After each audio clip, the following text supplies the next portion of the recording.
All right, Zimba demeched early. Good start for Dallas. Ooh, but Taimu does fall. Fleta in the back lines. A kill to Chips. Another one on to Harry. Fleta going crazy. Trying to make another run. Effect. He gets it. That's 4 kills for Fleta already on Seoul Dynasty. What's going on, everybody? It's FREEDO here for your Overwatch, coming at you live from a hotel room. I just had to make a pro breakdown of the most insane Anubis map ever played.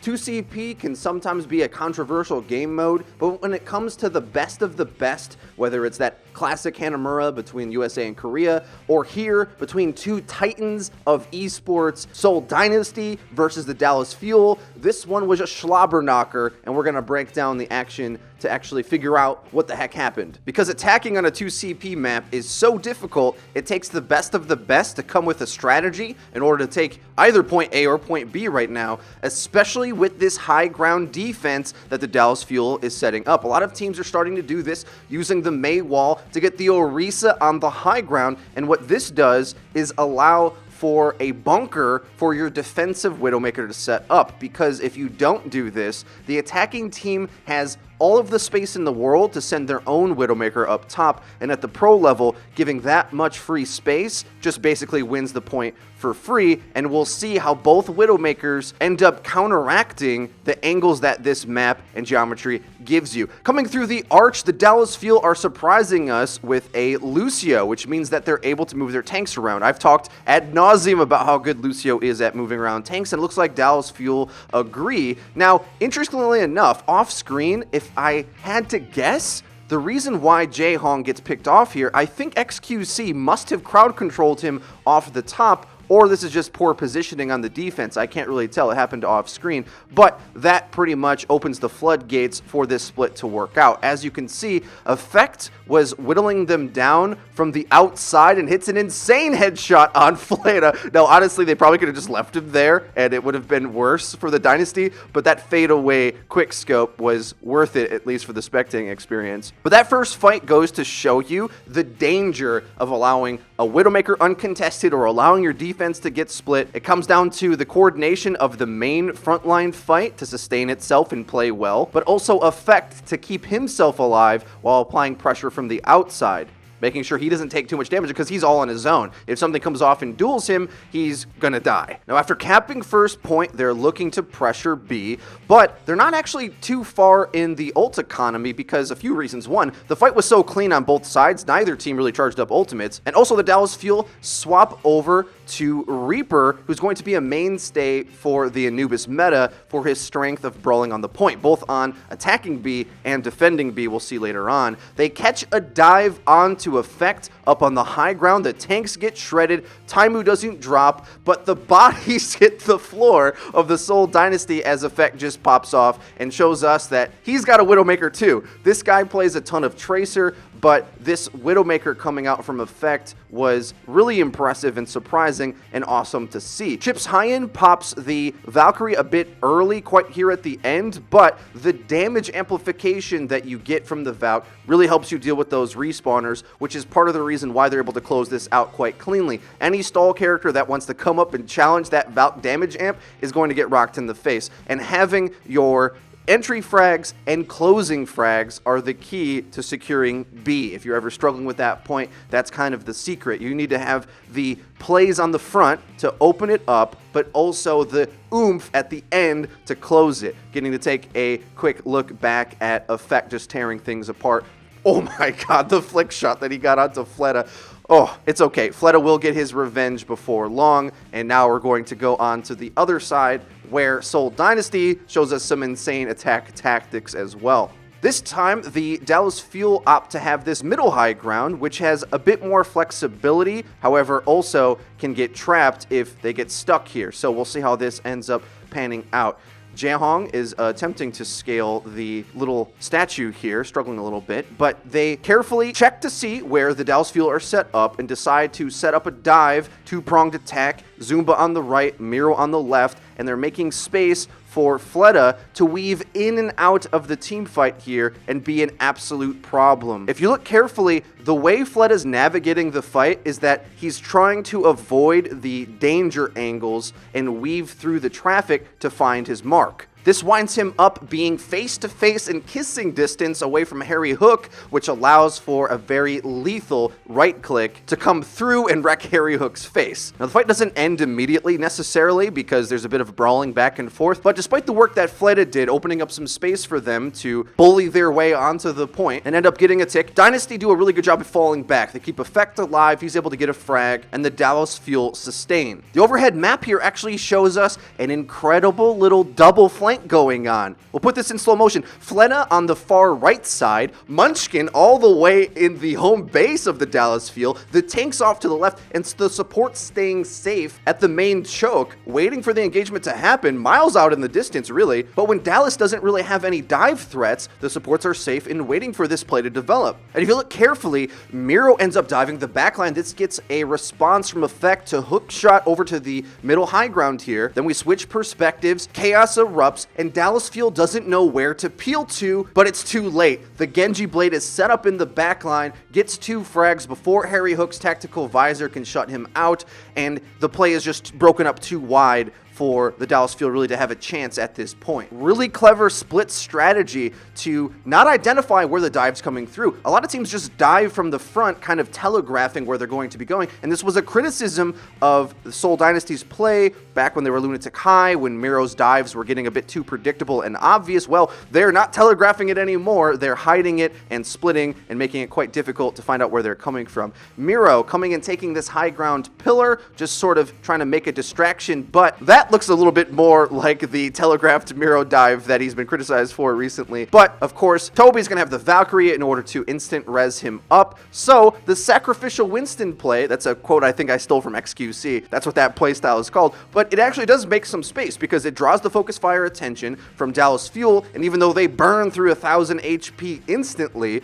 the Valk gets him back up instantly. So, it isn't that much of a feed if it opens up space anyway, and before you know it, just like they did on point 1, they're able to get their DPS threats in space based upon how well the dive is executed. A little bit wonky of style, but it definitely worked. And before you know it, the Seoul Dynasty are threatening to have a really good time bank as well, and we know we're in for a good game. Dallas Fuel set up on the middle high ground again. This time, same exact strategy. Going back to the well, going to hopefully adjust to this incoming dive a little bit better. And if it ain't broke, don't fix it. Seoul comes out with the dive comp once again. Just like they did on their first attack, they sort of just peek around to try to take stock of where the enemy is set up. Look carefully how this split comes in from both sides. Again, Zoom on the left, Miro on the right. Both tanks is making a lane of space and body blocking basically to make it really difficult for Effect to see anything, to see any squishies down this lane, and that's the most literal way of making space I've ever seen. This is going to be really important because when we see later rounds, FREEDO abuses these lines of sight and the Dallas Fuel fall victim to it. So this is something that they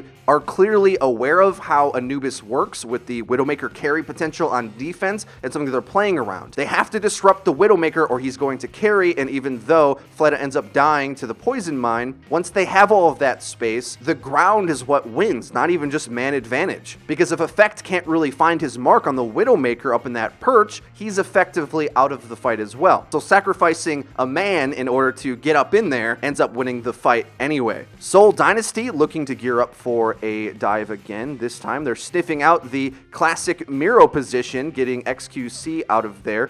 He backs into a hole trying to sustain himself, jumps out, but with the tank leap cooldown down, Miro goes ahead and gets some point presence. Munchkin pulls out the tire, which everyone scatters for, and look how Dynasty really aren't looking to press the issue here. They're taking ground and sustaining on it. A lot of teams overly push and W-mouse one into these engagements. Look how slowly they're taking some of these fights. Zumba way up on the high pillar here, fighting over there. Munchkin did go dive for the tire, but Toby is looking much cleaner on the Mercy. Navigating through the fight safely here is able to res up Munchkin. And now the Dynasty find themselves in the same position that the Fuel did, closing out when they took this point. Having a Valk active to have the damage boost to easily shred through the respawners that come through. Really clean fight, and I think it's set up by the patience to poke around the outsides of the map, not commit until you have the opening, then flush the point altogether with Valk, knowing you have the safety of the Resurrect at that point. And when you execute that cleanly, it's basically impossible for the defense to hold. Will either of these teams get stopped? Well, let's find out. The score is going to go quite high. So Seoul Dynasty are going to adjust to Dallas Fuel's strategy here.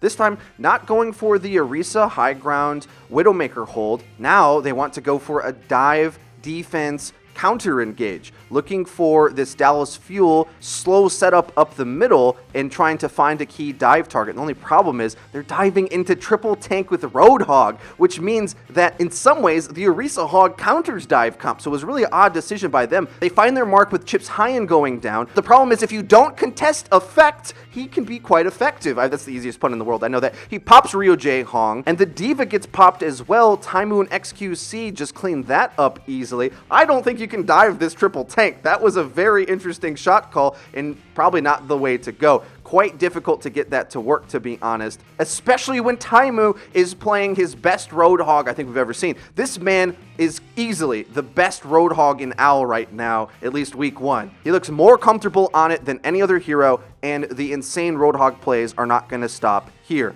The problem with having a triple tank is that you're going to have low damage. Harry Hook isn't on the Zenyatta. The team damage is quite low, but they have the mobility. Taimu is required to hit a lot of sick hooks for this strategy to work, and he does just that. Pops Fleta right away, opening pick, and with the Genji down, the Widowmaker's play up here on the B Arch. He's got lines of sight, able to put in the range damage, and the brawling triple tank is able to give a ton of point presence, and Effect is able to give the burst range damage from afar. Fleta attempts to go 1v1 him, but he ends up losing that duel, and this is almost just a foregone conclusion at that point. You're not going to be able to have the range damage. Chips Hyan's got the Mercy Valk again. Are you seeing a theme here, ladies and gentlemen? It doesn't even matter that Fleta's able to come through with a Dragon Blade. How is he going to do enough damage through the Valk? And Valk or not, the damage amp is real. He gets melted, and Taimu is still hungry, builds up another whole hog already, and that's just going to clear the way to do even more damage and crowd control any of the stallers off the points. And that's 4 points for the Dallas Fuel. The fans are jumping up and down. An incredible match. Both these teams looking quite comparable, to be honest. Setting up at this middle high ground again, Dallas Fuel seems pretty dogged on this strategy. They want to get this Harry Hook Soldier to work, and I think it can, because the defensive ult of Soldier can kind of counteract Dragon Blade if done correctly. I mean, he did kill him on the last defense. It just came a bit too late. I wonder if it would be worth putting Harry on the Lucio again, but then they wouldn't have that ranged DPS threat as well. So, same exact dive comes through. The tanks make space on either side, but Dallas Fuel does a little bit better job backing up this time. They pop Zumba out of the mech, but the problem is Fleta.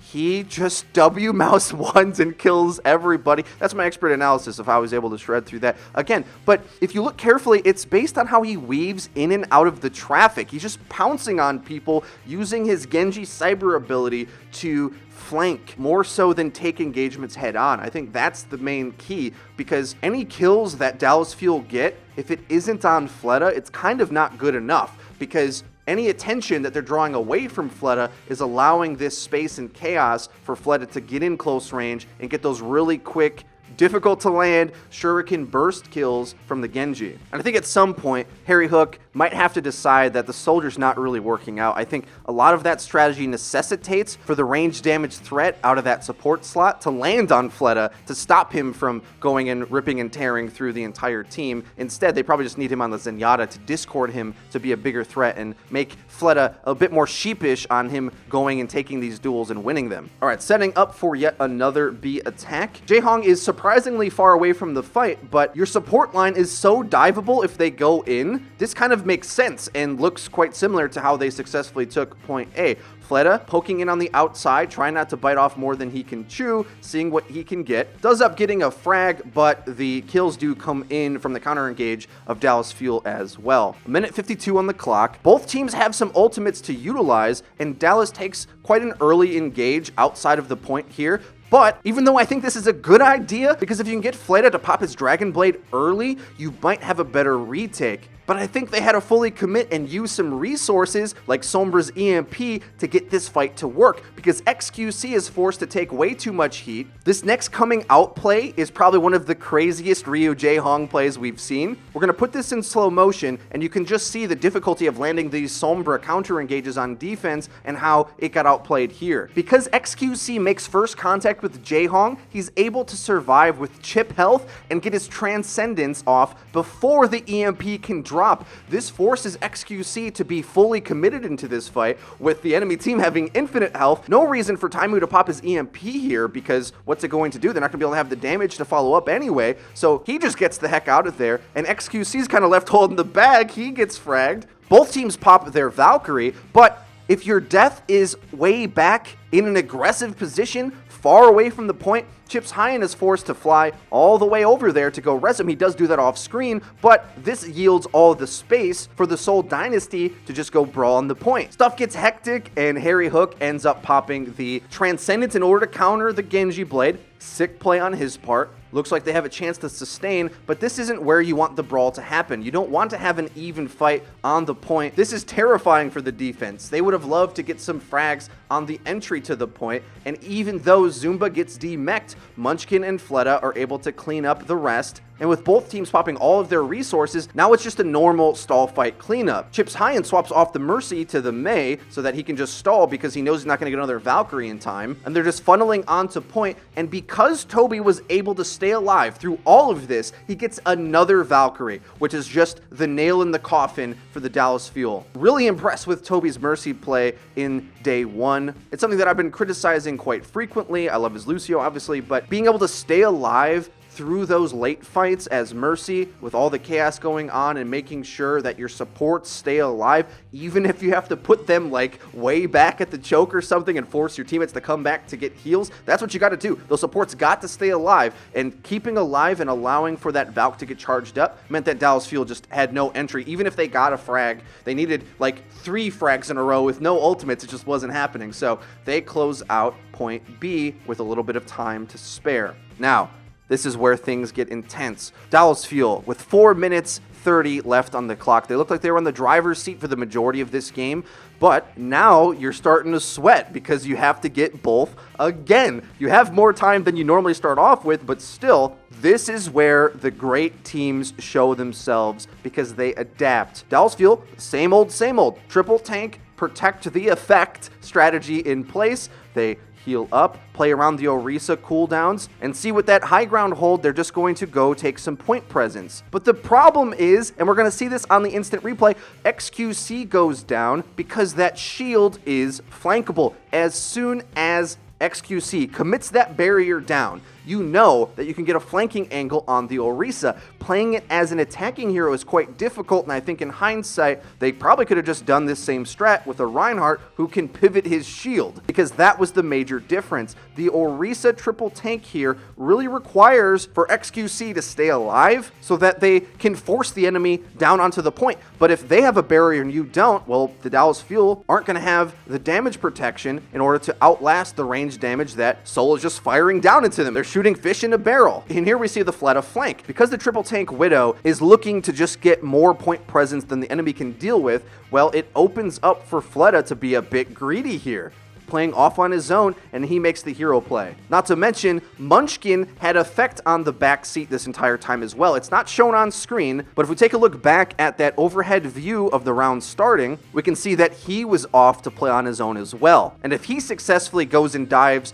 the enemy Widowmaker, it frees up his Widowmaker to get these flanks off. An incredible way to catch this attack, and now Dallas is pretty much in need of a strat swap, but they're going to run it again, but the organization just isn't there. XQC gets split off from his teammates. They're utilizing a shield that isn't really providing that much cover anyway, and honestly, they kind of stay alive longer in this fight than they want to. They're stalling out time, and you got to think tensions are building. They're not playing and executing this strat nearly as well as they were before. I have to think that probably XQC getting a halt to pull off the supports from the high ground, and that first fight was very key for this strategy to work in previous iterations. But now, Soul really isn't opening up to any mistakes. Effect tries to take a flanking angle on the outside, Fleta sniffs it out, and with the damage amp from Mercy, he's able to get 2 body shots with the quickness, and both teams are actually playing this quite well. They're not committing too much body onto the point. They're trying to poke and prod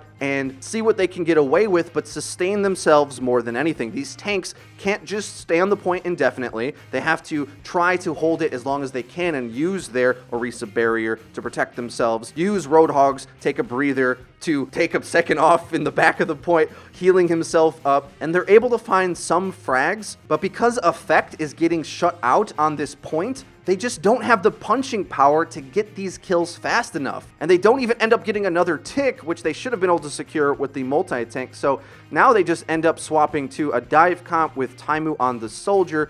But if we think back to how well the Dynasty outplayed these lines of sight for the Widowmaker on defense, the opposite is here for Dallas Fuel. Fleta is surprising them time and time again, getting 1 pick, 2 pick. Now he sees XQC because Fleta just hit himself for a little while to pop the tactical visor. XQC doesn't know if Fleta moved or not, and he surprised him by being in the same spot, lands the headshot, and now he's staggered as well. This is a ton of time just being drained from the Dallas Fuel. And now we're in a desperation scenario. 20 seconds on the clock. They need this point now and point B. Now look at their movement through this archway. Much more disciplined. They're going to make sure that Chip's high end doesn't lose the Valkyrie. He's going to do some shake and bake. Everybody going through that archway was sure to try to use a tank to body block for them and angle their hitbox to make it really difficult for Fleta to hit a shot, and he doesn't. They're able to get their dive comp in close range. Effect starts dashing through everybody. The frags get traded. Both teams pop their Valkyrie, and this ultimate usage here at the end is so close. Very hard to call, but you know you have to get it, so Dallas Fuel wants to use whatever resources is necessary. We need to at least get point A. Kind of hard to think forward for point B, but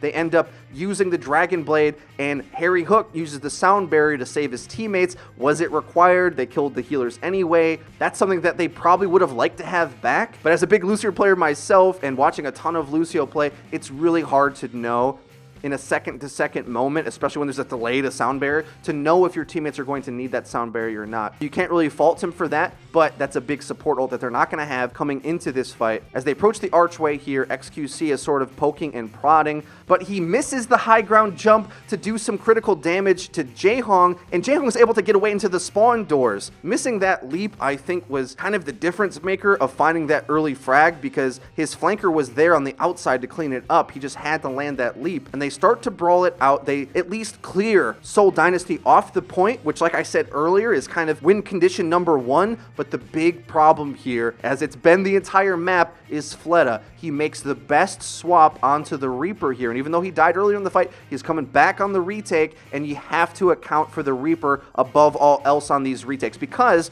you want to have your point presence characters on the point, brawling, not letting those stall characters come back, but the Reaper's one you have to run from. You have to put less point presence down, get your tanks or supports the heck out of there, and try to stall around the Reaper, force him to use his Wraith, but because Fleta is able to pop a few frags, it's a foregone conclusion that the Seoul Dynasty are going to hold, and that, ladies and gentlemen, is the greatest map of Anubis we've ever seen. Let me know what you guys think about this match in the comment section down below. I was blown away to see this series, and this map is one for the history books. Overwatch League is not disappointing. If you enjoyed the video and you found it useful, please leave it a like. It really does help us out. Lets us know that you're enjoying the content. If you haven't already, please subscribe, because we upload each and every day, so you're going to want to hit the bell icon so that you get notified when our videos go live. I apologize if I sound goofy. I'm in a hotel room. My voice is strained. I barely slept. I woke up to record this for you guys. Overwatch League has not been a disappointment. I've had a lot of fun, and I hope you have as well. That's been it for me. I've been FREEDO for Your Overwatch. I'll see you guys next time.